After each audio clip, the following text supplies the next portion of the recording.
उम्मीद करता हूं कि आप लोग पढ़ाई अच्छे तरीके से कर रहे होंगे। फाइनेंशियल रिपोर्टिंग में कंसोलिडेशन तो तैयार कर ही लिया होगा, मैं मानता हूं। नहीं किया है तो कर ही लोगे, क्योंकि बहुत इंपॉर्टेंट चैप्टर है और इस बार के लिए तो बहुत बहुत बहुत इंपॉर्टेंट है। तो अब अगर इतना इंपॉर्टेंट चैप्टर है तो कुछ ऐसी चीजें आपको जरूर पता होनी चाहिए जो अगर आपने ध्यान नहीं रखी तो ये मान के चलो कि पेपर में क्वेश्चन नहीं बनेगा। ठीक है, तो आज आपसे कंसोलिडेशन की वो गलतियों के बारे में बात करने जा रहा हूं जो बहुत बार बच्चा करता है और जिसकी वजह से पेपर गलत हो जाता है। ठीक है, चलिए ध्यान से सुनिएगा। और हाँ, अगर आपको लगे कि आपने भी यही गलती करी है, मुझे कमेंट बॉक्स में लिख के जरूर बताना। अगर आपको लगता है कि कुछ और भी एरर्स हो सकती है तो मुझे वो भी कमेंट बॉक्स में लिख के जरूर बताना। ठीक है, चलिए शुरू करता हूँ। देखिए, कंसोलिडेशन में सबसे पहली एरर जो बच्चा करता है वो है प्री और पोस्ट का bifurcation.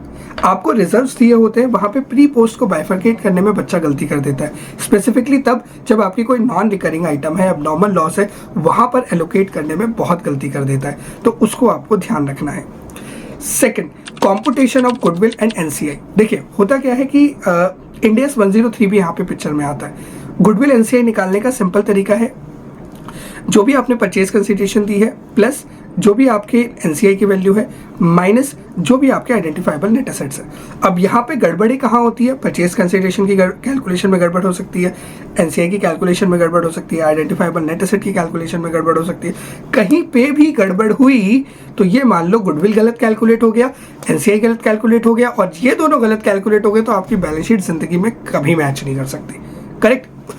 Point number third, contingent liability और कंटिंजेंट कंसीडरेशन का डिफरेंस। बहुत बार क्या होता है, आपको एग्जाम में ना कंटिंजेंट लायबिलिटी दी होती है, आप उसे कंटिंजेंट कंसीडरेशन मान लेते हो और परचेज कंसीडरेशन का पार्ट बना देते हो। और एक बार आपने परचेज कंसीडरेशन का पार्ट बना दिया, उसके बाद तो आप जानते ही हैं क्या होगा, गुडविल गलत, एनसीआई पे भी मतलब गुडविल गलत हो जाएगा, कहीं ना कहीं आप परचेज कंसीडरेशन गलत कर देंगे, पूरे क्वेश्चन की बैंड बजा देंगे अपने। करेक्ट। तो दीज आर द 3 मिस्टेक्स। और बताता हूँ। पॉइंट नंबर 4, एलिमिनेशंस में गड़बड़ होती है। जैसे बहुत बार तो एलिमिनेशन डायरेक्ट है, एक की बुक में रिसेबल है, दूसरे की बुक में पेबल है, आपने एलिमिनेट कर दिया। बट बहुत बार ऐसा भी हो सकता है कि एक की बुक में तो आ रहा है बट दूसरे की बुक में नहीं आ रहा।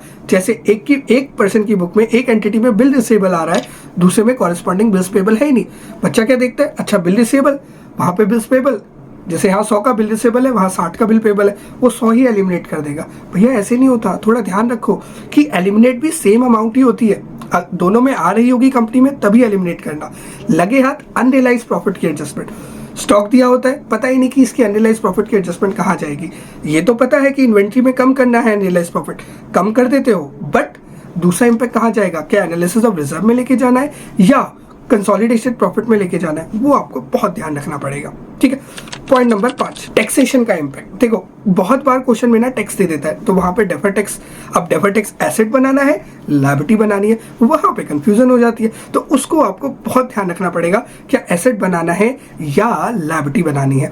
अगर आपके एसेट की जो फेयर वैल्यू है वो कैरिंग वैल्यू से ज्यादा बन रही है तो याद रखना आपको लायबिलिटी बनानी पड़ेगी, अदरवाइज एसेट बनेगा। इसके अलावा लास्ट पॉइंट है, जो चेन होल्डिंग के क्वेश्चन आते हैं, वहां पे जो इफेक्टिव आपका होल्डिंग रेट है वहां पे आप गड़बड़ कर देते हैं। फॉर एग्जांपल, मान लीजिए पी ने क्यू में इन्वेस्ट कर रखा है 80%, क्यू ने आर में इन्वेस्ट कर रखा है 75%, तो आइडली पी की होल्डिंग आर में 60% आएगी, विच इज 75% इंटू 80%। बट बच्चा क्या करता है, डायरेक्टली 75% लेता है और क्वेश्चन सॉल्व करता है, वहां पे पूरा क्वेश्चन गलत हो जाता है। करेक्ट। तो ये कुछ ऐसी चीजें हैं जो आपको ध्यान रखनी है कंसोलिडेशन के पेपर में कि ये गलतियां तो बिल्कुल नहीं करके आनी, क्योंकि आशीष सर ने बता दी है और फिर भी आप गलती करके आते हो, फिर तो यार you are responsible for your result, ICI is not responsible. ठीक है, उम्मीद करता हूं आप इन चीजों को फॉलो करेंगे, अपने दोस्तों से शेयर करना। मिलता हूं अगली वीडियो में, तब तक के लिए जय श्री श्याम।